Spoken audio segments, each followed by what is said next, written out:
welcome to Everyday Tarot. And I've been working a lot with the same deck, and I'm kind of doing that until the end of the year. And I noticed that actually last week, and always glitter, glitter. I noticed that actually over the past week or so, I've really been missing my favorite deck. And so I decided, I pulled it out this morning for my reading, and had a reading, for my journal writing. I just thought it would be kind of fun to take my deck and go through it and talk about cards. Not a few, not all of them, but a few, the way I see them, and not with traditional meanings so much, but how they appear to me and how sometimes they change, right? And so this is, I'm sure you all know what my favorite deck's going to be. Here it is. So my favorite deck is the Rider-Waite-Smith deck, the Centennial version. And I don't know. It's just perfect for me. I don't know what to say. The colors are perfect. I only have complaints about one color in this deck, and that's the yellow. I wish the yellow was more like earthy yellow and not like, let me show you. It doesn't bother me in this card. It bothers me when it's a background like this. I wish it was more like this color, like an ochre yellow instead of so vibrant. Or maybe just like a pale peachy yellow. Is that asking too much? But otherwise, the coloration of this deck is perfect for me. I love the backs of this deck, and I love this deck. The Rider-Waite-Smith is the first deck I ever used. I've used it my whole life, since I was probably 13 years old. I have many other decks at this point, and this is still the one that I reach for when I need comfort and when I need a really good discussion with myself, and when I'm serious, when I'm lighthearted, when it's just the one I reach for the most. I reach for other decks too, but not like this one. And if I had to run out of my house with only one deck, it would be this deck for sure, over and over and over again. This deck is problematic for me in many ways. I find no lack of diversity in this deck. It's got some patriarchal vibes that I don't really love. And, over time, I've learned to see those cards through my own lens and interpret them my own way. I'm just getting rid of all the reversals. So, it's very sort of medieval looking. It's like, but it works for me. The symbolism works for me, even though my ideas of what the cards mean and how I read them are quite different than the traditional meanings for this deck. It's just my deck. And yeah, that's one card that I really, in this one, I just see very differently. So I thought I would just kind of go through them and talk about the cards. Some of them I won't talk about, but the ones that are really important to me and why, and the ones that I read a little bit differently. So we'll just start as they are. They're not in order in any way. I also love this cardstock. I don't know what it is, but I've had this for a long time now, probably, well, ever since it came out. I replaced my other one with this one. So whenever it came out, I bought it immediately. I don't know when that was. But it's just held up beautifully with almost daily use. There's no bent cards. It's just beautiful. So let's just start here. Not much to say about this one. I do see this card fairly traditionally, or this one. So the court cards in this deck, I think, are beautiful. I just think they're so beautiful. Of course, I don't like the yellow, but I think the images are beautiful. They're just so lush and full and rich. And I have learned to read the court cards as a voice. They're a voice for my reading.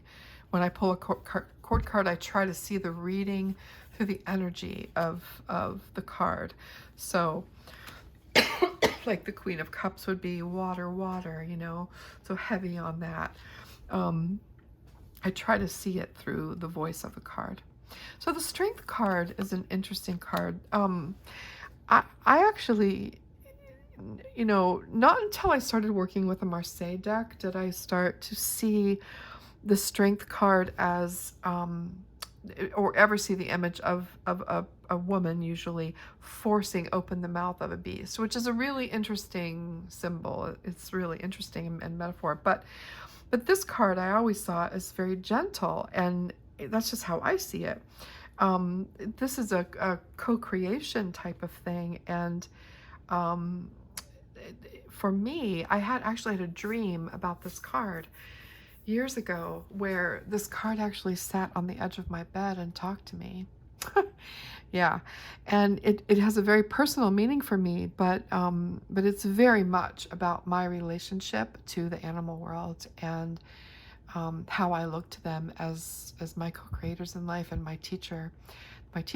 They are my teachers, and they're my friends, and I've had animal companions throughout my whole life, and they are as important to me as my relationships with humans sometimes. So it is a very special card for me, and it has other meanings too, but that's one that I do look at the traditional meaning sometimes, but this is a special card. So again, court cards, I look at them as a voice. So this card, I look at fairly straightforward. I'm just going to go through. I'm not stopping at all of them, right? Oh, the Queen of Wands. I love her. This one is a card of longing for me because I spent so much of my life with wanderlust, intense wanderlust. I started adulthood traveling the world and living overseas, and was sort of forced to come back, and didn't really want to. And I spent many, many years as a young mother and everything else with just this intense sense of wanderlust. And that's what this card is first for me. It can mean other things to me on different days, but that's for sure. That one's fairly straightforward. This one to me is sort of what it traditionally means, but for me, when I get this card, I try to take a step back and see what I'm missing. And sometimes it can signal me to pay really close attention because I'm being offered gifts from the ethers, basically ideas, and it can be so many things, but I might not be paying enough attention to the subtle signals. And so this card is a pay attention card for me every time. This is one of my favorite cards in the deck. I love this card. I love everything about this card. I find it incredibly beautiful visually. I am a naturally melancholy person, and I don't mean sad. I find beauty in things that are a little bit grayer. For me, a gray sky is infinitely more beautiful than a blue sky. I know that's strange, but it's just the truth. I find a lot of beauty in gray. And so this card for me, without seeing so much this, once I see this, of course it has a different meaning for me, but in this part, it's just, it's a card of being comfortable in my solitude. And that's how I see it sometimes. That the image itself, I see myself, and even with the head looking down, I'm looking down over the valley. It's not sadness for me, although it could be considered a love of grayness. The spilled cups remind me also to have gratitude for what's wonderful and good, and to remember that there's duality, right? And duality um, is really non-duality. There are two sides to everything, and they both have equal weight, and they can't work without one another. So this is a very special card for me, and one of the most beautiful in this deck. This one's fairly straightforward to me. So this card brings about feelings of play acting for me. When I see this card, I feel like there's a troupe of people putting on a play. They're working together.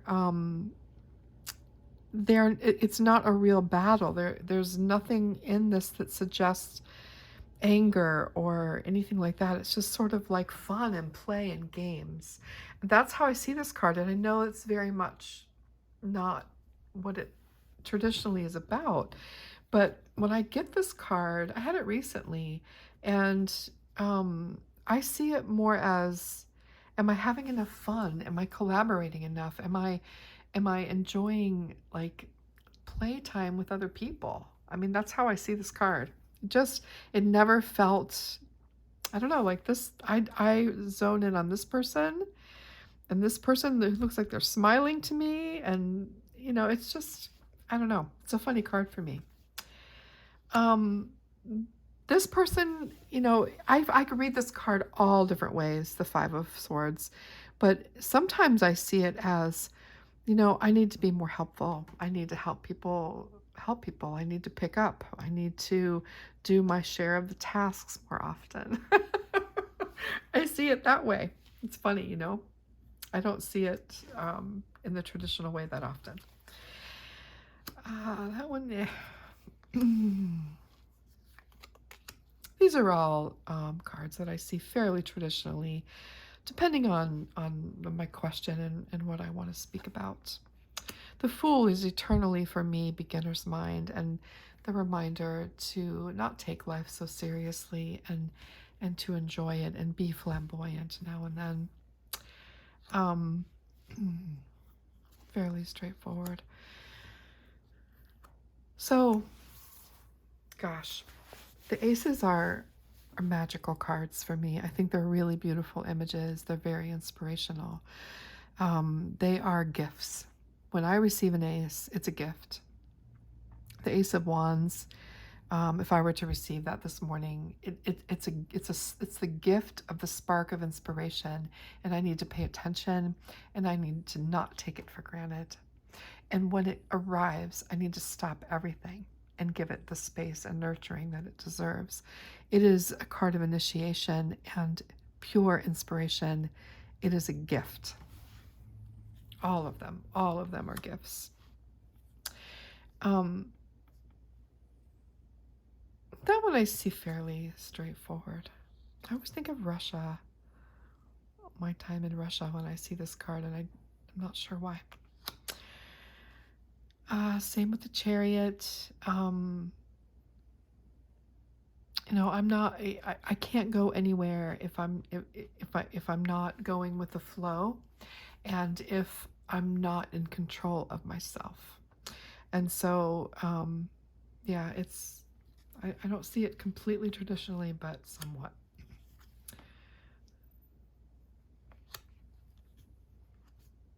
Yeah, these are all fairly traditional for me. The Lover's card in this deck, I have never really warmed up to. I don't find it to be a beautiful image. I would do the colors completely different with the line work. I would use this line work and do it completely differently. I'm just not a fan of the colors in this. I'm sure they have some sort of symbolic meaning, but for me, they don't do much. One day I would like to recolor this deck.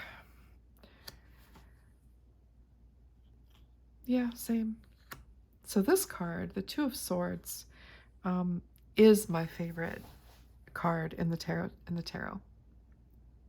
It's my favorite of all the 78 cards. The Hermit is probably my second favorite, and then the Queen of Cups, and then definitely um, this one. Where's my sweet? The 5. So, and the star and the moon, except not the moon in this deck, but the moon is a favorite. But anyways, the 2 of Swords is my very favorite. This card has been it's been a companion for me, a constant reminder. Sometimes I have these little wooden stands, and I sometimes put this card on my desk. If I were to write a tarot book one day, this would be the cover for sure. I love everything about it. I love the water. I love the distant land. I love the seat that's almost in the water and also on the land. I love the blindfold going inward. I love the protection of the heart chakra. I love that she's under the moon. I love everything about it. I love her legs are slightly open. She's open, but she's protected. And this card can mean many things for me, but mostly it's a reminder to be open to the world, but to protect myself. I've been deeply betrayed in my life, and it took a long time to be open again. But I can be both, and I can rely on my intuition and my inner wisdom. Trust myself. Beautiful court card. Just love it. Love the fish and the boat and the leopard shoes. I see him as leopard shoes. He's something. Temperance is another really special card for me. Temperance is the card of equanimity. Nothing can ruffle me. I'm solid wherever I am. It's the card of equanimity for sure, 100%. Yeah, straightforward. I see this very much like most people see that. It definitely reminds me also to consider the other side. So I see the 3 of Hearts. I'm sorry, the 3 of Swords. I see hope in this card sometimes. I see it as betrayal sometimes. But the swords are not leaving gaping wounds, right? They're containing everything. They're still in place. So there's an element of protection there. It's up to me to remove them when I'm ready. The sun is beautiful, but I see it just for what it is. This card, I can see the traditional meaning of it. Sometimes it reminds me, depending on where I'm at in the day and what I'm reading for, it reminds me that I can tend to be too much of a hermit and I need to get out and celebrate more and find joy with others. But it also reminds me of the Nornir from Yggdrasil, and I feel like they are celebrating our lives. I love that card. That one's pretty straightforward. So the Hermit. The Hermit is just an exquisite image, isn't it? It's so very beautiful, and I would like to redo this card one day. I have ideas for it. It would be very similar, but I still have ideas for it. And yeah, I see it in many different ways, but a lot of times, you hold your light, treat it gently and carefully, be mindful, be protective of it, let it lead your way, but protect your light. Protect your light. Let it shine out, but protect it. Sometimes I see it as that we need help, that I might need help on a difficult path. I mean, it's just such a rich card. Um, I learned to see the Emperor um, as structure, and I need structure. I'm my astrological chart, I have 0 fire and 0 air. I am all earth and water and 100% in feminine placement. Um, it's it's it's an imbalance for me, and so I need the structure, and I think of the emperor as a square, and uh, allowing myself to construct boundaries and containers for things and to organize myself. I think of it in that way. Straightforward. Straightforward. Queen of Cups. I relate most to the Queen of Cups out of all the queens, out of all the energy. Also, the Queen of Pentacles. But yeah, she's my signal that I need time alone. A lot of times for heart healing or to refill my own cup, because it overflows for others so much that sometimes I need to go off on my own and refill my own cup. And I love the Queen of Swords. She's a really important card for me, but I see her fairly traditionally. She reminds me also of boundaries, self boundaries. Yeah, these are all fairly straightforward. This is a card of multitasking. And I'm not, sorry, like too many things coming at me at once. Sometimes I get in situations because I'm so diversified in many different areas that I've got people coming at me from all different directions, and this is how I feel. That's how I think of it. I love the moon card, but yeah, I think of it fairly straightforward. So this is a card that comes up for me a lot at different times in my life. It is very meaningful to me, and it is all about multitasking. and Kateri, you are someone who needs to do one thing at a time and do it well, and let your focus be there, because anytime I burn toast daily. Almost. I mean, if I don't stand there and watch the toaster, I will get absorbed into something else and I will forget. So I tend to carry too much at once when it's really not what I'm good at. I'm not good at it. And so I have to do one thing at a time. And this reminds me of that. And other things. It has a very traditional meaning for me too. This card, for me, is the epitome of one of my favorite essays ever written, called The Nature of Gothic. And it reminds me that in the industrial age, we have gotten too far away from the human.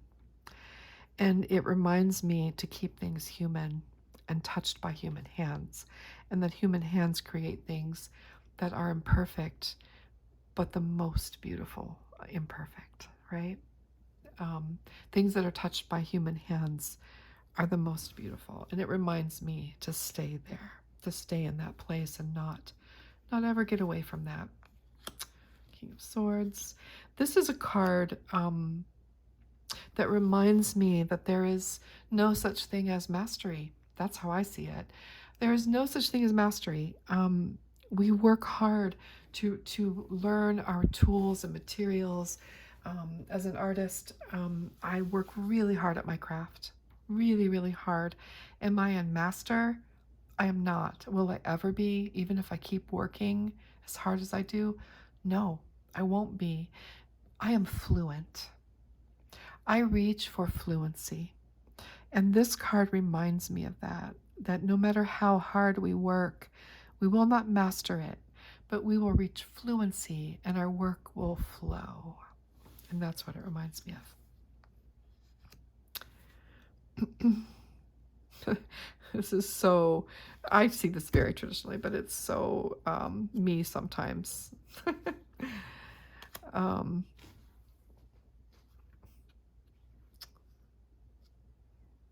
yeah, so I love it. Again, the gift, right? I see it as the gift of whatever the suit means to me at that time.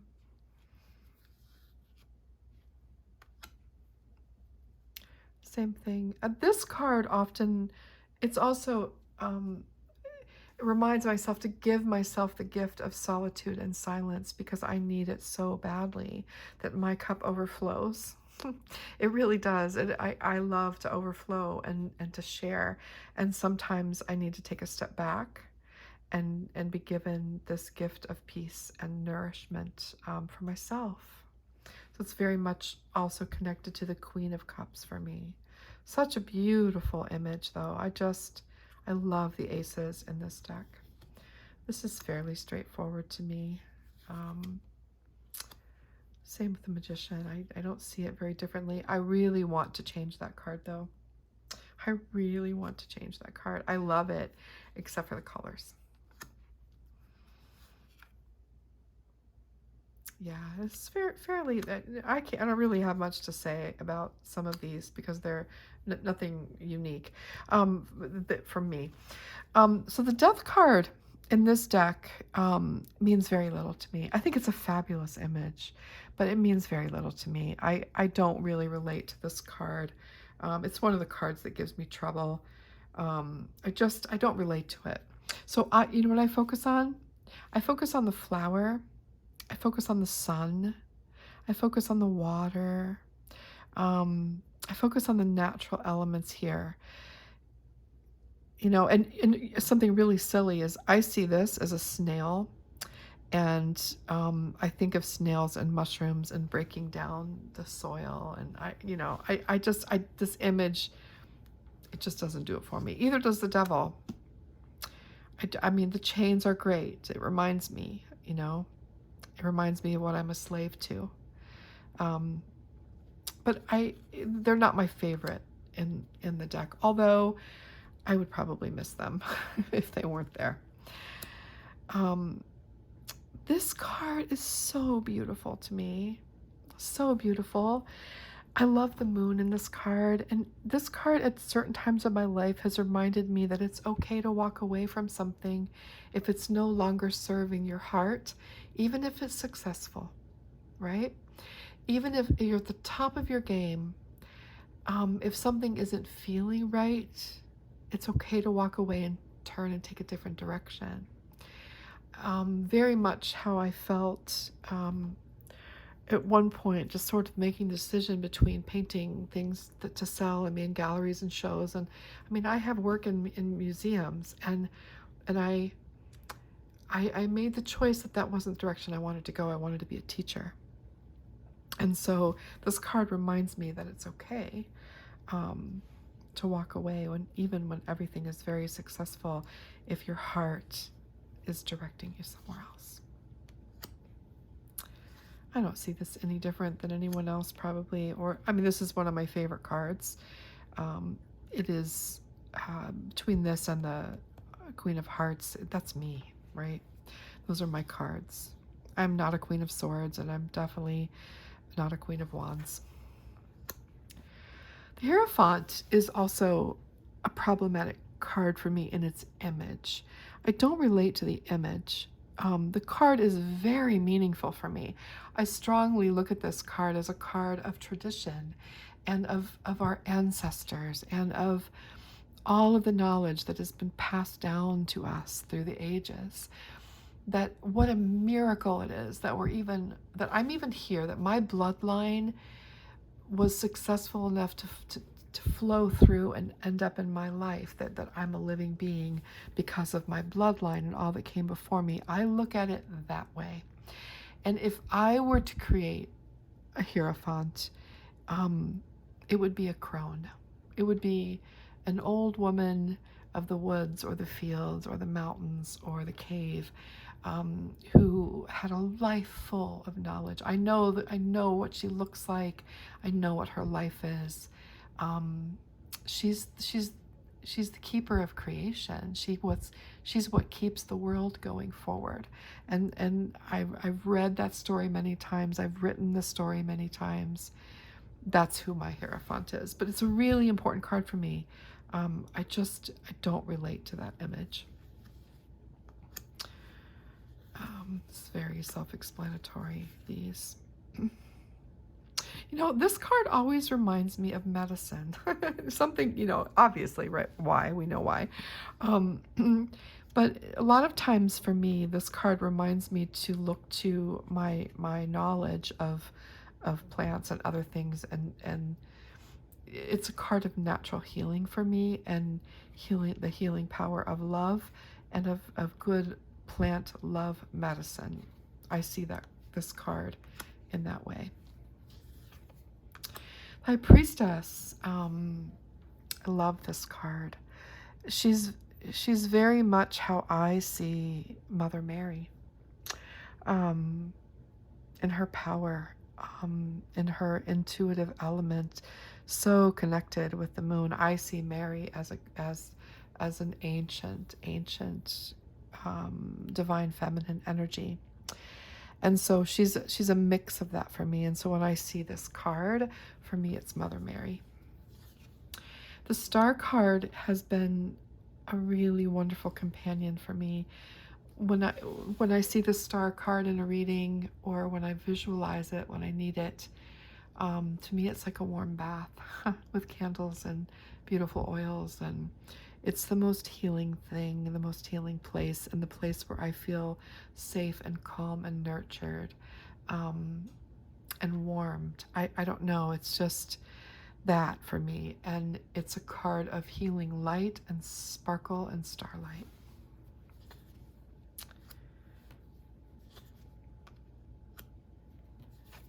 The gift, the crowning glory of your intellect. It is a gift. The aces are gifts. Love them. This card also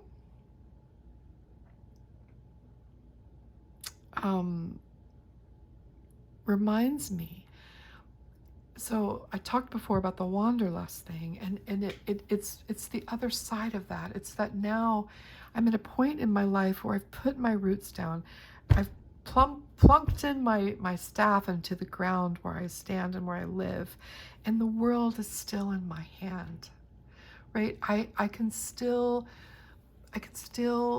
be a part of that and explore and intimately get to know where I stand. That's what this card, hopefully that makes sense. It's hard to explain, but there's nothing like intimately knowing your own backyard, right? And that's what this reminds me of, that my surroundings are my world, right? And this I very much see like it is, like the traditional meaning. So I hope that was helpful or interesting, or maybe gave you some different ideas for how you see these cards, these Rider-Waite-Smith cards. I would love to know, this is my only copy of the Rider-Waite-Smith deck that I have. I had the more traditional one, which actually is just like the Blushing Fool deck. That's what it looked like on the backs, but I don't think mine was a Blushing Fool. I hope it wasn't, because I just got rid. I mean, I when I got this one, I don't know. I put it. I don't know where it is, to be honest with you. I have no idea. And my original one, yeah, I just don't know. At the time I didn't think I needed more than one, and now I wish I had it, of course. But so I don't have any other copies, and I'm just curious if you know the Rider-Waite-Smith decks that are out there very well. Especially Simon. Simon, if you watch this, if you know, I would love to hear your recommendations for me if I were to have a second copy of the Rider-Waite-Smith deck. I would love to know what you think. All right, everyone, thank you so much for spending time with me, and I will see you again soon. Take care.